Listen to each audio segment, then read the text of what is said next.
and welcome to the DABL Coffee Cup Games. This is the Diamond Association of Baseball Legends using Strat-O-Matic. Yo, what's up? This is Coach DK coming into the little StratOmatic. Doing a little replay of the year 1900. So we are continuing our series. As you can tell, we are about 40 games in, so 1/4 of the way. And we are going to have an interesting matchup here between the Detroit Wolverines, who are 17-24, and the Minneapolis Millers, who are 16-25. Obviously, they are very similar in their records.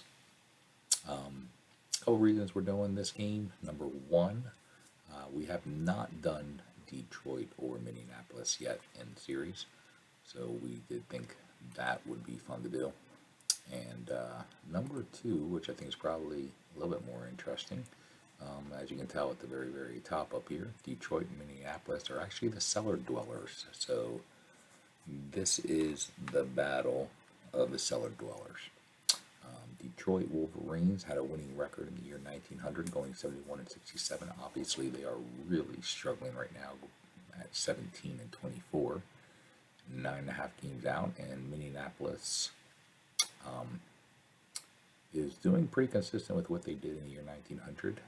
They are 16-25, so they've won 39% of their games. And in real life, in the year 1900, they won 38%. Just to kind of showcase a couple things that are going on in the league. You have on the left-hand side how the teams originally did. We already covered the American League, but you'll notice that, interestingly enough, when we talk about the Cellar Dwellers, you will see that the New York Giants originally were the last place team in 1900, going 60-78, and they are currently in third. Actually, they're tied for second. So the New York Giants are performing very, very well. Unfortunately, as we did the last time, we had the Pirates, who originally came in second place.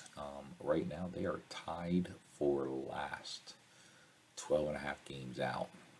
As we look on the bottom right-hand side, you'll see the different teams. Looking at the last 10, you'll notice that Indianapolis and Kansas City both are struggling in the last 10 games, going 1-9. But the hottest team right now is Milwaukee, and Milwaukee is 9-1. So you'll notice all three teams are in the American League: Indianapolis, Kansas City. So we'll just go back up here. Indianapolis, Kansas City are at the middle of the table, but if they weren't 9-1, if they had just won maybe 4 of those games, going 500, Kansas City would actually be only a couple games out of Cleveland. Indianapolis would be tied with Milwaukee. Milwaukee's 9-1 record has really improved to where they are. So just want to make sure you see a little bit. Indianapolis has lost 6 straight. So you see some extreme wins and losses in the last 10 games. Usually you don't see those kind of extreme sides, but as mentioned, we're going to do Detroit and Minneapolis today, the battle of the Cellar Dwellers. For Detroit, they have Holmes leading off in right field, Casey third base, Dillon will be batting third, playing first. Harley, the left fielder, will be batting cleanup. McAllister, the center fielder, will be fifth. Shaw will be catching. Ryan, batting seventh, will play second. And Kid Elberfeld will be playing short, and the pitcher will be Yeager. For Minneapolis, we have Wilmot, the right fielder, leading off. Nance, third baseman, will be batting second. Davis, center fielder, batting third. Worden, the first baseman, batting cleanup. Nichols is batting fifth and playing second. Lowry is playing left field. Fisher, Batting 7th is the catcher. Smith, the shortstop, is batting 8th, and the pitcher will be Red Aaron. So let's go ahead and jump on in and see what we got for the game. Will be playing at Nicollet's Park. As you can tell, favors very much for right fielders for power, but not a lot of hits when it comes to singles. Hard to get some hits in here. You'll notice that the hottest hitter between both teams in the last 10 games is Davis for Minneapolis. He is batting .424. He does have 6 RBIs, but you also see that for Detroit, Harley, batting .390, has 11 RBIs. The biggest thing that you'll notice with, I believe it was with Detroit, was that they only have 5 pitchers listed on their roster, so they obviously have to do a lot of extra helping. But let's get started. A-Ret is going to be up, and he's going against Holmes. And the first batter is going to fly out to left field. Eric's going to go ahead and go against Casey. He needs a 119. He barely gets it. Wow, Casey decided to run. He had an 85% chance to get there.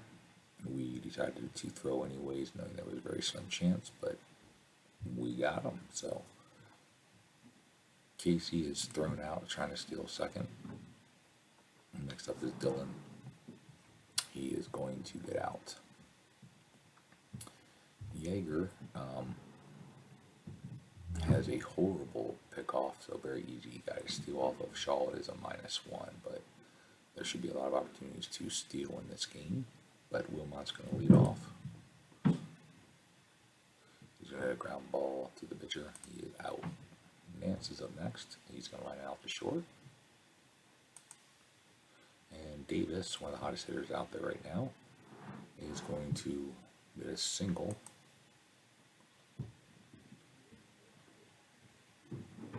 Worden singles. Bringing Nichols up, and he is going to ground out into a fielder's choice. And next up, on the top of the second, will be Harley. A-Ret faces him, and he is going to, Harley's going to fly out to Wilmot. Next up, it's McAllister, who's going to single.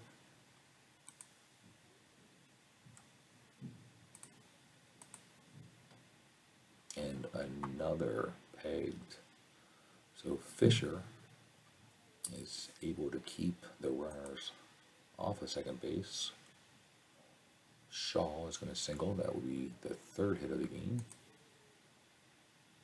He's also going to try to steal. Can it be 3? No. So Shaw finally gets a stolen base for the Wolverines. A-Ret's going to pitch to Ryan, who's going to single. Putting runners on 1st and 3rd. That kid Elberfeld's going to be up.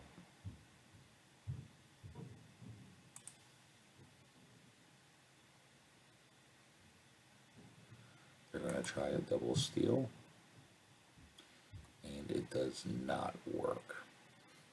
So I know we've had a couple double steals done against us that have been successful. That one did not. So 3 times they have been caught stealing. So 1 for 4 is not going to help them a lot. Lally's going to be up. He's going to lead off with a single. We are definitely going to try to steal with a 95% chance. We did not get a good lead. We're still going to try to steal, and we get there. So runner on second, Fisher's up. And he is going to line out. Smith's now up. He's going to hit a ground ball to first base. Going to easily be taken. Lally's able to advance to 3rd, and now Red Airheart is our hitter. He is actually played in the field a little bit, so he's batting .278, so not a bad hitter here. But unfortunately, he is going to pop out the first, and that's going to end the inning. So far, lots of hits going on. 4 hits for Detroit, 3 hits for Minneapolis, but no runs. Kid Elberfeld's up. He's going to draw a walk. Looks like they're going to try a hit and run.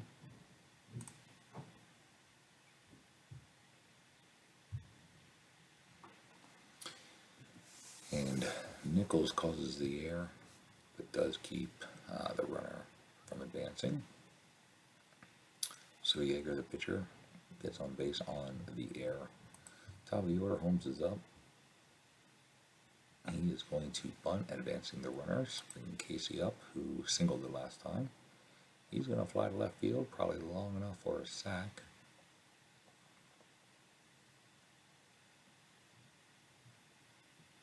We are going to give them that run and stop Yeager from advancing. Dylan, the number 3 hitter, has grounded out the last time. He is now going to single. We're going to go ahead this time and try for the lead runner. Unfortunately, it doesn't work. Dylan stays at first. Dylan's going to try to run, and he is successful. But Ared does strike him out. So some damage is done. They get 2 runs, bringing us to the bottom of the third. Wilmot's up, leadoff man. Does have a little bit of a chance for a home run, but it's not going to be deep enough. So Nance is now up. He's going to line out the short. Bringing Davis up, who singled the first time, is now going to go ahead and get a double. Worden is up. He also singled the last time. And he's going to double. So Minneapolis gets a run back with 2 outs. And this is now going to bring up Nichols, who is 0 for 1. He is going to single 3 hits in a row. We're going to go ahead and steal second.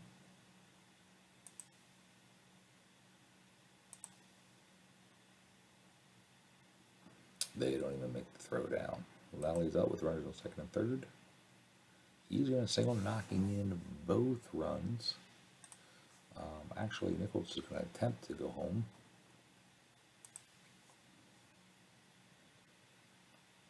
And he's in there. So Lally gets a single, knocking in 2 runs, helping the Millers get the lead. Glad to be doing the Millers. In case you do not know, my last name is such. So let's go Minneapolis. And that would be a ground out to end the inning. At the end of 3, Detroit has 2 runs on 5 hits, having committed 0 errors. Minneapolis has 3 runs on 7 hits, but has committed 1 error. Back on the mound is Ared, who has allowed 2 runs, but neither of those 2 runs have been earned. McAllister's up, and he is going to start off with a leadoff single. He's going to go ahead and run, and he's going to make it, leaving now Shaw up, who singled the first time. He's going to pop up the short, bringing Ryan up. He's going to hit a fly ball to left field. Lally is there, makes the play, and McAllister tags up on the long fly ball, taking third. Elberfeld is now up. He walked his first time, and this time he is going to hit a liner to left. Lally's there, ending the inning. Yeager's now back on the mound. He's going against Smith, who is now, after that line out, 0 for 2. The pitcher, Ared, is up, and he's going to hit a ground ball to to short base where Kid Elberfeld scoops up and gets the out. Wilmot, who's over 2, now singles, and with the horrible ability of the pitcher to keep the guys there, we are going to be running, and unfortunately another caught stolen base. I believe this is the first one that Detroit has gotten, but I do know Detroit has been caught like 3 or 4 times so far in this game. Yeah, you get the pitchers up, top of the 5th. Fly ball to left field, 1 down. Holmes is up, and he's going to line out to right field, making it 2 outs. Casey now is up, and you strike out the second of the game for Eric. 1, 2, 3, bottom of the 5th. Nance is going to pop out. He unfortunately is 0 for 3, but here comes Davis, who has a single and a double. Ooh, it did not have enough for the home run. It is a long fly ball, but unfortunately will not be long enough. So it'll be 2 down. And the ground out to the pitcher. So just like Detroit was 1, 2, 3, now Minneapolis is 1, 2, 3. So a quick 5th takes us to the top of the 6th. Dylan, who's 1 for 2 with an RBI, is now going to line out 3rd, 1 down. Harley is up, and he gets his first single of the day.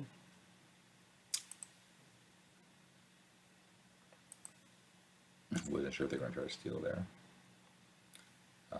McAllister's going to fly out the left field. And now Shaw, who's 1 for 2, is up. And the catcher is going to ground out and in the inning. Nichols is up. He's 1 for 2, and he's going to fly out the left field. Lally, who's 2 for 2, is now going to be 3 for 3. He's going to rip a single.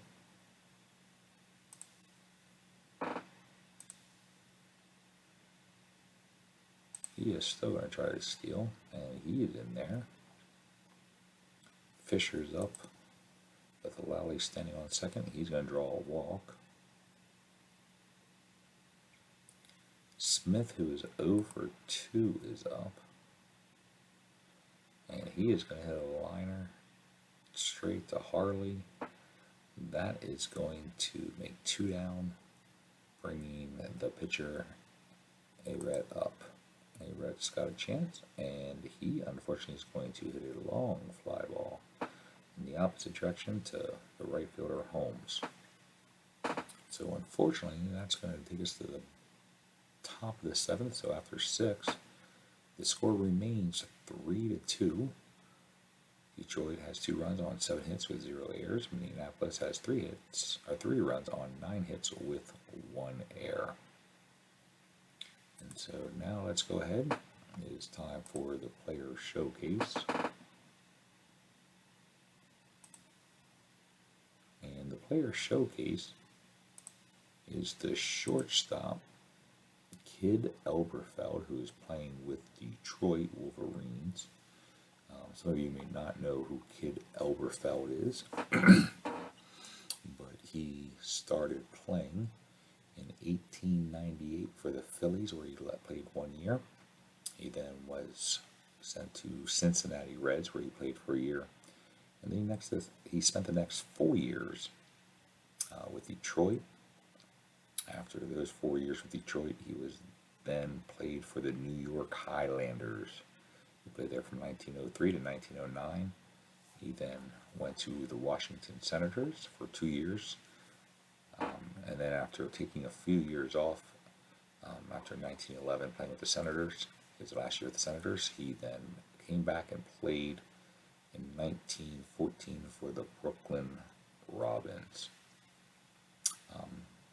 Elberfeld was given the nickname the Tabasco Kid, primarily because of his fiery temper. He was most famously known for his verbal assaults and sometimes even physical assaults on umpires. On one occasion, while Kid Elberfeld was in the minors, he threw a lump of mud into the umpire's open mouth, and later in his career, he assaulted the umpire Silk O'Laughlin and had to be forcibly removed by the police. He was suspended 8 games for this incident, and he was tossed 22 times as a player and 4 times as a manager. He did manage for about half of a season when he was with the Highlanders. So Kid Elberfeld is a guy who had zero problem at all getting into arguments and fights, particularly with the umpires. He was actually coming up.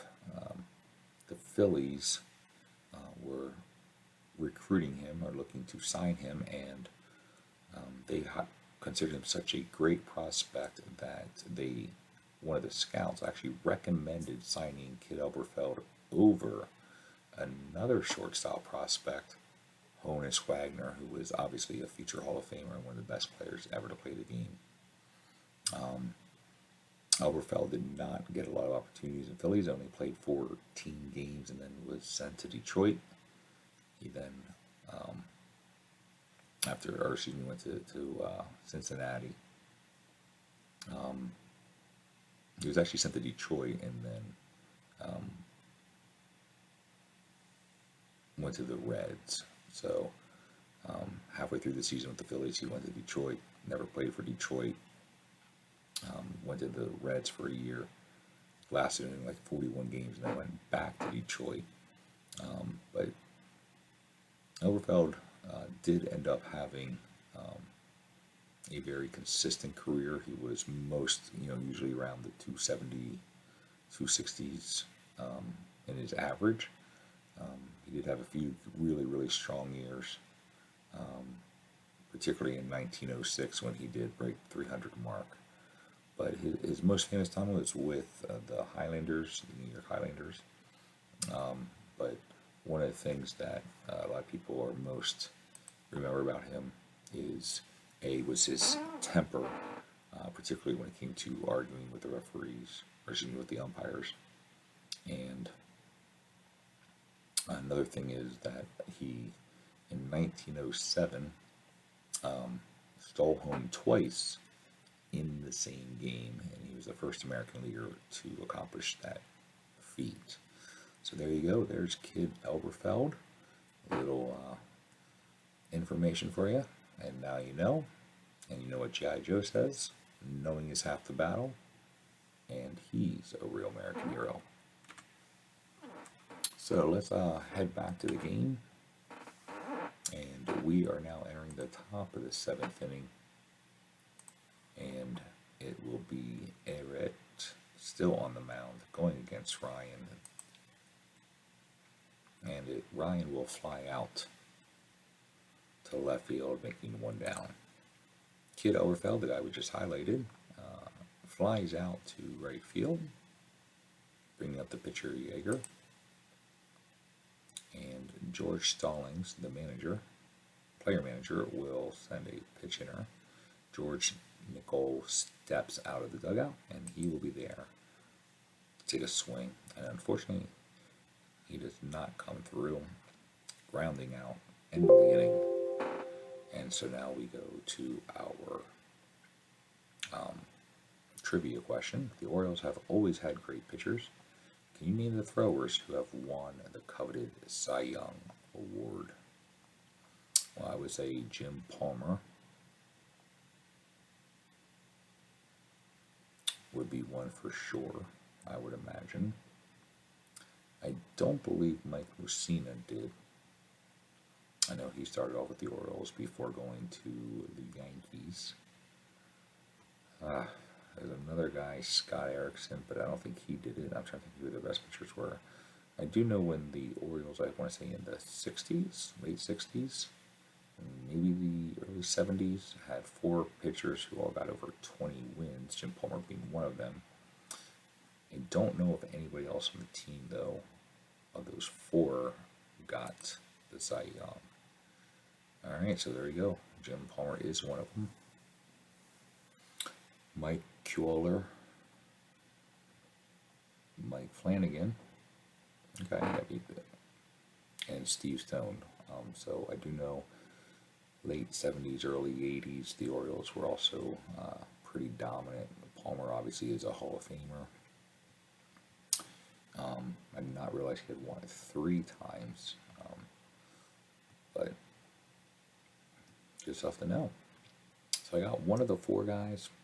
I'll give myself 25% credit, even if I was a in baseball player with 250 average, I would not make the Hall of Fame. So, and we won't say anything about all the other zeros I've hit so far with the trivia questions. So now coming to the mound is going to be the lefty Ed Seaver. He's going to be facing the leadoff man, Wilmot, who is going to ground out the third. Next up is Nance. He's 0 for 3, and he's going to ground out, and it looks like there might be an injury on the play. But it looks like nothing worth worrying about. It would shake off. Davis is now up, and he is going to get his second hit of the day. It will be a single. Not a great base to it, but we are going to at least see if he can get a decent lead. He does not. A big difference between Seaver and Yeager is obviously the ability to keep runners from stealing. But Warden's going to be up, and he is going to hit a single. And we are going to send him to third. So runners on first and third. We have Nichols up. And he is going to ground out to short to end the inning. It is now top of the 8th. A-Red is beyond tired at this point.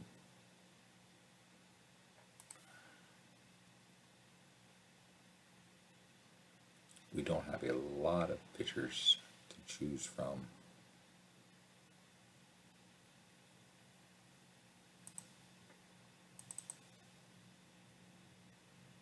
Harvey is obviously one of our options.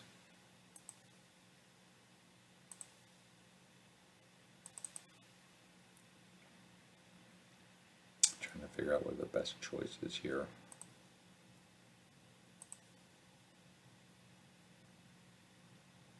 Yeah, let's go with Harvey. He's good against lefties. They have a couple of lefties coming up. 3 of the next 4 hitters. So we are going to bring Harvey in to see if he can secure the win. Harvey's up, and he's going to get Holmes to ground out to short, 1 down. Next up is the switch hitter Casey, and he is going to fly out the left. And the number 3 hitter, first baseman Dylan, is up. Harvey, unfortunately, cannot get him out. He is now 2 for 4. Bringing up Harley, who draws a walk. And now McAllister, who is 2 for 3.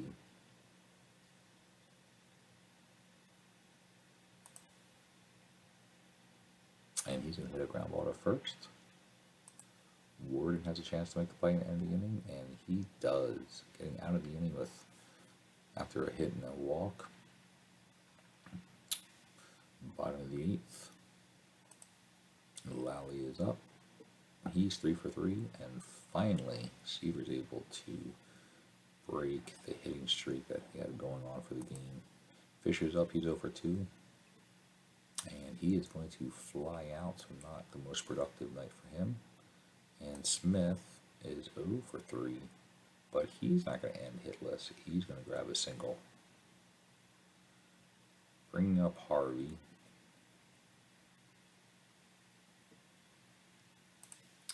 And we're going to let him stay on the plate, and he is going to rip a single.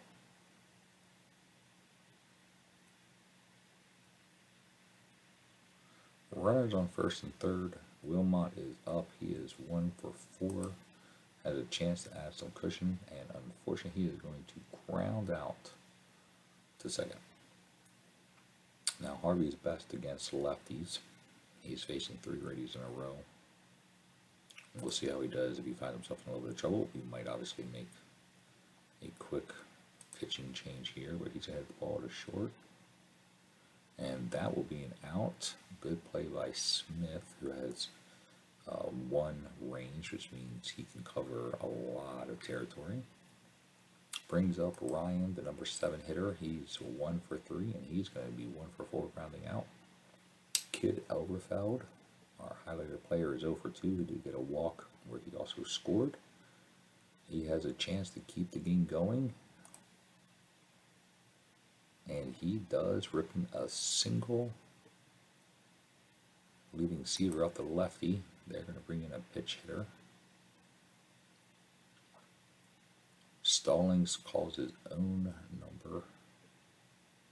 He's hitting .341 so far this year and 41 at-bats. Trying to figure out if we want to make a switch here, and our best chance might be Parker. As you can tell, not a lot of pitchers in either of these two teams.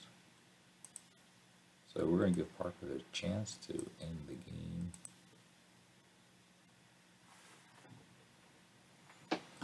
Parker is 6-1 for the season. He's got a 1.1 ERA.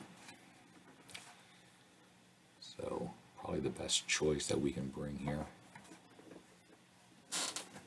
Elberfeld's trying to see if he can get a lead, advance to that scoring position. And Parker comes in, gets Stallings to fly out, ending the game. So besides, the game started off with a lot of hits, but all the runs came in the third. I do believe there were no earned runs against Minneapolis, so I think the 2 runs that Detroit scored were unearned for A-Red, which obviously would be pretty awesome. And I am correct. So A-Red gets his 4th win of the season. He pitched 7 innings, gave up 7 hits, 2 strikeouts.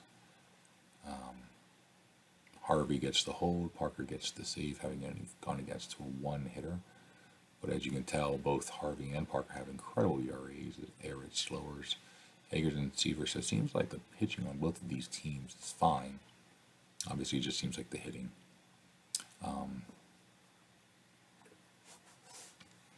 Player of the game, in my opinion, might be Lally. He went 3 for 4, as did Davis and Worden. But Lally had 2 RBIs. Worden had a run and an RBI. Eric did go 7 innings with 2 strikeouts. Did not allow an earned run. But I think I would probably give it to Lally. With only 3 runs scored, being able to knock in 2 of those. Especially considering the fact that he was hitting .258. I would probably say he would be the player of the game. Our highlighted player, Kid Elberfeld, went 1 for 3. He is hitting .322 for the season. First baseman Perry Worden had 3 base hits as the Millers defeated the Wolverines by a score of 3-2 at Nicollet Park. Detroit lost in the 3rd inning when Minneapolis did all their damage with 3 runs on 4 hits. After 2 outs, Lefty Davis started the attack as he doubled. For another 2-out rally. Worden was next, and he doubled, resulting in a run. Art Nichols then stroked to single. Nichols was safe on and still on base. Dan Lally stepped into the box and lined to single as another 2 runners scored.